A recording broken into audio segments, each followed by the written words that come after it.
안녕하십니까. 부곡중앙교회 순장 여러분, 그동안 잘 계셨나요? 오늘은 세 번째 순장의 상 공부를 시작하겠습니다. 먼저 사랑방 후원 선교사 및 국내 교회의 배정에 대해서 말씀을 드리겠습니다. 지금까지 사랑방에서 후원하고 있는 우리 선교사님과 또 국내 교회가 크게 변동은 없습니다만은 이제 작년 연말 이렇게 넘어오면서 이제 후원을 끊은 교회가 있고 또 새로 후원이 추가가 된 부분이 있어서 그래서 말씀을 드립니다. 지금 그 요람에 나와 있는 그 내용과 동일합니다. 그런데 몇 사랑방에는 이렇게 변동된 사항이 있어서 이렇게 드리려고 그럽니다. 먼저 1교구에는 부곡 1사랑방에 사천삼광교회 조사면 목사님 교회가 이렇게 바뀌었다는 거 알려드립니다. 나머지 사랑방은 변동이 없습니다. 그리고 이 교구는 전혀 변동이 없습니다. 그러니까 현재 요람에 나와 있는 내용과 동일합니다. 그 다음에 3교구에도 변동은 없습니다만은 그 부곡 14에 전현인 선교사님 예전에는 인도로 되어 있는데 선교지를 필리핀으로 이렇게 옮겼습니다. 그래서 그렇게 알고 계시면 되겠습니다. 그 다음에 4교구에는 부곡 17에 꿈꾸는 교회 이영범 목사님으로 후원하는 교회가 바뀌었습니다. 그 다음에 양산 2에 한사랑 교회 박은환 목사님 교회 여기로 후원하는 교회가 바뀌었습니다. 그렇게 아시고 그렇게 기도해 주시면 감사하겠습니다. 후원 선교사와 국내 교회를 위해서 순장님께서 기도하실 때마다 꼭 일주일에 한 번씩 기도해 주시면 감사하겠습니다. 그 다음에 다시 사랑방 모임이 시작되면 이제 모일 때마다 정기적으로 기도를 하도록 하겠습니다. 그리고 후원금은 이제는 교회 선교위원회에서 일괄적으로 보내고 있기 때문에 사랑방에서 별도로 후원금을 송금할 필요는 없다는 것 여러분에게 말씀을 드리겠습니다. 이제 오늘은 제3과 신앙에 대해서 말씀을 드리려고 합니다. 우리가 신앙생활 한지, 믿음생활 한지 꽤 오래됐습니다. 그런데 믿음이 무엇인지, 그리고 무엇을 믿는 것인지, 그리고 믿음은 어떻게 되는 건지에 대해서 구체적이고 그리고 정확하게 정리를 잘하지 못한 사람들도 있을 겁니다. 그래서 오늘은 우리가 사랑방 순장이니까 순원들에게 신앙으로 상담하고 또 조언을 해주기 위해서는 우리가 먼저 이 믿음에 관해서 구체적이고 정확하게 정리를 해 놓아야 되겠죠. 그래서 오늘은 그 신앙에 대해서 말씀을 드리고자 합니다. 첫째, 믿음은 예수님을 영접하는 것이다 그랬습니다. 요한복음 1장 12절에서 13절 말씀에 보면 영접하는 자 곧 그 이름을 믿는 자들에게는 하나님의 자녀가 되는 권세를 주셨으니 이는 혈통으로나 육정으로나 사람의 뜻으로 나지 아니하고 오직 하나님께로부터 난 자들이니라 그랬습니다. 여러분, 믿음은 예수님을 영접하는 것인데요. 첫째로 예수님을 영접하는 자는 하나님의 자녀가 되는 권세를 받는다 그랬습니다. 그래서 우리가 하나님을 아버지라고 부를 수 있는 거죠. 하나님이 우리의 아버지가 되신다는 것은 하나님이 그만큼 우리를 사랑하시고 우리를 책임져 주신다는 그런 뜻입니다. 그러니 이것이 얼마나 우리에게는 감사한 일인지 모르겠습니다. 둘째는 하나님의 자녀들은 천국에 갈 수 있다 그런 뜻입니다. 여러분, 우리가 죽으면 천국에 가는데 어째서 천국에 가는가? 그것은 우리가 하나님의 자녀이기 때문에 그런 것입니다. 하나님의 자녀가 하나님 아버지가 계신 집에 가는 것은 너무나 당연한 일이죠. 마치 우리 자녀들이 아침에 학교를 가거나 혹은 직장을 가면 저녁에 되면 집으로 다시 돌아옵니다. 그런데 여러분, 우리 자녀들이 저녁에 대해서 부모님이 계시는 집으로 오는 것은 이것은 너무나 당연한 거죠. 이상한 일이 아닙니다. 마찬가지입니다. 우리가 어째서 천국에 가는가? 무슨 우리 공로라든지 그런 것이 있는 것이 아니라 하나님이 우리 아버지 되시기 때문에 자녀가 아버지 계신 집에 가는 것은 너무나 당연한 것이죠. 그렇기 때문에 하나님의 자녀들은 천국에 갈 수 있다는 것입니다. 세 번째는 하나님의 자녀는 혈통, 육정, 사람의 뜻으로 되는 것이 아니라 오직 하나님으로부터 난 자들이다 그랬습니다. 여기서 말하는 혈통은 부모로부터 이어받는 것. 부모님이 아무리 신앙생활 잘 해도 그렇다고 해서 자녀들이 자동적으로 하나님의 자녀가 되는 것은 아니라는 그런 뜻이죠. 또 육정은 사람의 노력입니다.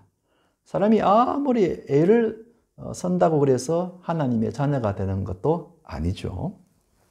그 다음에 사람의 뜻은 누가 시켜서 되는 것이 아니라는 것입니다.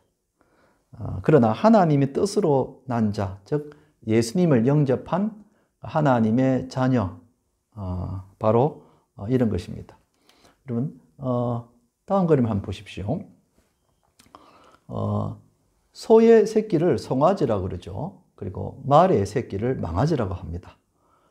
개의 새끼를 강아지라고 부르죠. 그리고 사람의 자녀를 아기라고 부르죠. 그 다음에 하나님의 자녀는 하나님의 자녀죠. 여러분, 하나님의 자녀는 하나님으로부터 나지 다른 존재에게서 나는 것은 아니죠. 침팬지에서 난 새끼를 침팬지 새끼라고 부르죠. 그러니까 여러분, 이게 그 종이 다 다른 겁니다. 하나님의 자녀는 하나님으로부터 났기 때문에 하나님의 자녀고, 하나님으로부터 난 자만이 하나님의 자녀가 된다는 것이죠. 이것은 굉장히 중요한 진리의 말씀입니다. 그러니까 우리는 하나님으로부터 난 하나님의 자녀라는 사실입니다. 그러니 이것을 꼭 이번에 정리를 해 두시면 좋겠습니다. 두 번째, 믿음은 예수님을 시인하고 믿는 것이다 그랬습니다. 성경 어디에 나오냐 하면 로마서 10장 9절에 이렇게 나오죠. 내가 만일 내 입으로 예수를 주로 시인하며 또 하나님께서 그를 죽은 자 가운데서 살리신 것을 내 마음에 믿으면 구원을 얻으리라 그랬습니다. 첫째, 믿음은 입으로 시인해야 된다는 것입니다. 그래서 세례 받을 때에 우리가 입으로 예수님을 나의 구주라고 시인하죠. 그러면 예수님에 대해서 어떤 것을 시인해야 하는가? 세 가지입니다. 하나는 예수님은 사람일 뿐 아니라 하나님이신 것을 시인합니다. 여러분, 우리 예수님은 사람의 몸으로 태어났죠. 그래서 사람입니다. 그러나 우리와 동일한 사람이 아니고 죄가 없는 사람인 거죠. 우리는 죄가 있지만은 우리 예수님은 죄가 없는 분이시다는 것을 우리가 꼭 시인해야 되겠습니다. 두 번째는 예수님은 우리 죄를 사해 주시기 위해서 죽으셨다는 것을 시인하는 것이고, 세 번째는 예수님은 죽으셨다가 다시 사신 것을 시인하는 것이다. 우리가 예수님에 대해서 이 세 가지를 꼭 핵심적으로 시인하는 것입니다. 두 번째, 믿음은 또한 마음으로 믿어야 한다는 것입니다. 여러분, 입으로 시인할 뿐만 아니라 우리 마음으로 믿어야 하는데, 우리 마음은 바로 우리의 중심을 말하죠. 진심으로 내 마음의 중심으로 예수님을 믿어야 한다는 그런 뜻입니다. 세 번째, 믿음의 대상은 오직 예수님이시다 하는 것입니다. 여러분, 우리가 믿는다 할 때에 믿음의 대상은 많이 있죠. 그런데 성경에서 말하는 우리의 믿음의 대상은 오직 예수님 한 분이시고 예수님만이 우리의 유일한 구세주이신 것을 믿는다는 것입니다. 사도행전 4장 12절은 대단히 중요한 구절인데요. 다른 이로서는 구원을 받을 수 없나니 천하 사람 중에 구원을 받을 만한 다른 이름을 우리에게 주신 일이 없음이라 하였더라 그랬습니다. 우리가 학교 다닐 때에 세계 4대 성인에 대해서 배운 적이 있을 겁니다. 불교의 부처, 또 유교의 공자, 또 이슬람교의 마호멧, 그리고 기독교의 예수님. 그러나 이것은 성경적으로 보면은 이게 잘못된 거죠. 왜냐하면은 예수님 외에 앞에 말씀드린 이 세 분은 훌륭한 분이긴 하지만은 그렇다고 해서 죄의 문제를 해결해 주신 분은 아니죠. 생전에 훌륭한 말씀들, 좋은 말씀들을 많이 하셨지만 그렇다고 우리를 구원해 줄 구원자는 아닌 것이죠. 이런 분들은 다 돌아가셨고 또 무덤이 다 있죠. 오직 예수님만이 우리의 죄의 문제를 해결해 주셨고 그리고 죽음에서 부활하셨죠. 예수님에게는 무덤이 없죠.